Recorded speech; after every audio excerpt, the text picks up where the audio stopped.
So I'm Karen Damron. I'm the Dean of the Elliot School of Nursing. Wow. So, congratulations on being the dean and having lots of responsibility. I suspect as a child, you probably did not want to be a dean of nursing. No, actually, nurse wasn't even on my list of things to be. I wanted to be, of all things, a flight attendant. So I grew up in the 60s and 70s, back when flying was glamorous. And we used to fly every year. I grew up in Texas, and my grandparents were in the state of Maine, which is a long way to travel.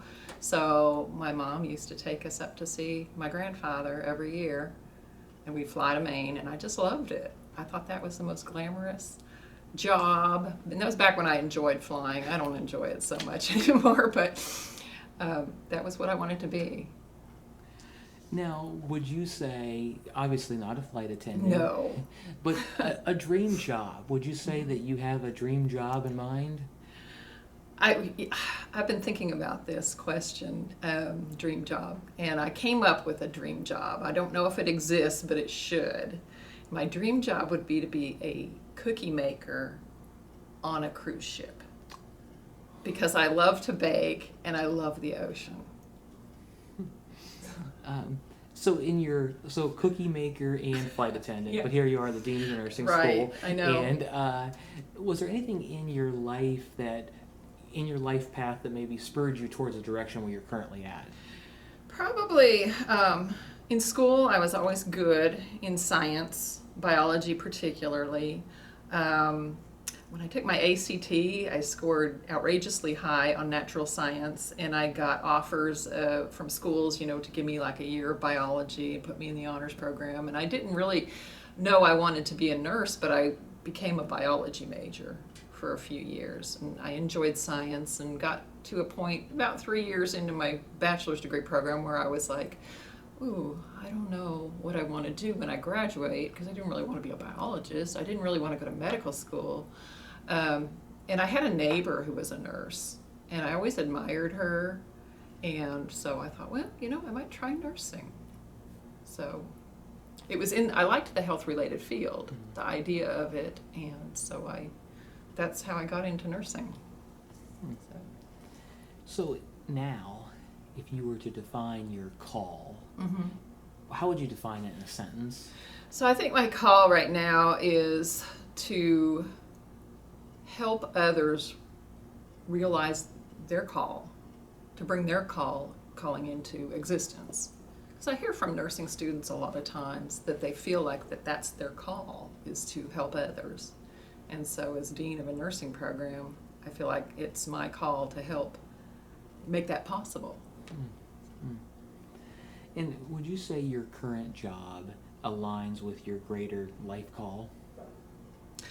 I do. I think that nursing is of great value in society, and I want to be, of value, have work that's valuable and seen as valuable by others, and then just the whole exponential ability to, help others help others.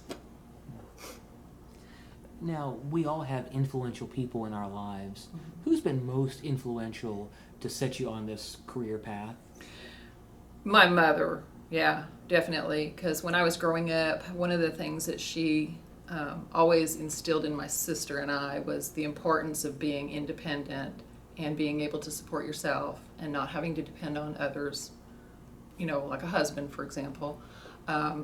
And insisted basically that we go to college. So I always grew up, knowing I was going to go to college. And my siblings and I were first generation college students, because neither of my parents graduated from college. They attended, but they didn't graduate. And so, that was one of the things that was just kind of instilled in us. And my mother, surprisingly, had aspirations to be a nurse, but didn't have the opportunity. So. What did you do then to get in the track that you're on now? How did you position yourself for this path? Well, first, getting my bachelor's degree in nursing. I went to a school in Texas that it was a traditional bachelor's degree program, so I went straight into a BSN program and graduated with that. And I worked in OB and then in a neonatal intensive care unit in Texas, and then in Portland, Maine. I did a little bit of med surge in Bowling Green here in Kentucky. And then when I moved to Pikeville, I wasn't working, I was just momming, and met a girl that was a clinical instructor here at what was then Elliot College. And we got talking, and she, took my name and my phone number and found out I had a bachelor's degree and everything. She gave my information to Celia Fish, who at the time was the division chair of nursing, and Celia gave me a call and said, hey, you want to be a clinical instructor? I was like, I've never done that before, but I'll try it. And I really enjoyed it. I did some OB clinical instructing with a group and did that for a few years, and then taught a little bit in the skills lab, and then decided, I think I kind of like this teaching thing. I'd like to get the credentials to where I can lecture. So went back to Bellarmine. Bellarmine had a weekend program for working nurses where you could just go once a month on the weekends, Friday and Saturday, and work on your master's degree. It took me 4 years, but I went ahead and got my master's degree through Bellarmine and became a lecturer here. And then that was back in 2003 when I finished that, and then decided, I just got to a point in my life where I was like, I've always kind of thought about getting a PhD. It's now or never. So I taught for 20 years here, and the year I got my PhD, I've lectured one more year. I was in faculty for one more year, and then the dean position came open, and I thought, well, I might give that a try. So that's kind of how it happened, was just sort of, I went and got my PhD through UK and graduated in 2016 with my PhD, and then took over as dean in 2017. So what would you say, did you have any obstacles, I guess? Did you have any obstacles, and how did you overcome them in achieving what you've done? Obstacles probably mostly big moves, like moving from Maine to New Mexico, and just the whole marriage and becoming a mother thing, because I wanted to be, a full-time mom. And so I was for a few years with my oldest son. And then, just not being able to put down roots for a few years, because there was a period about 3 or 4 years, and we made some big moves from Maine to New Mexico to Kentucky, and then to Pikeville. And just, that was probably an obstacle, in and of itself, just trying to get your feet under you and, stay in a job for a long time or get a degree. So now as a dean of the nursing school, you encounter a lot of students. Oh yeah. And if a student walked into your office and said, hey, I'm really struggling to try to figure out my call, what advice would you have for them?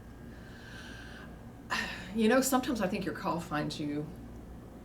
I really do, because just kind of go with the opportunities that as they arise, or be open to try something. If you think that, like, I thought I might like nursing, I didn't really feel like it was my call at the time, but I thought, I think that's a honorable job, and I knew there was a severe nursing shortage, and they pop up now and then, and actually right now in eastern Kentucky there's a pretty bad nursing shortage. So I knew that the opportunity for gainful employment was there, so that kind of made that easy.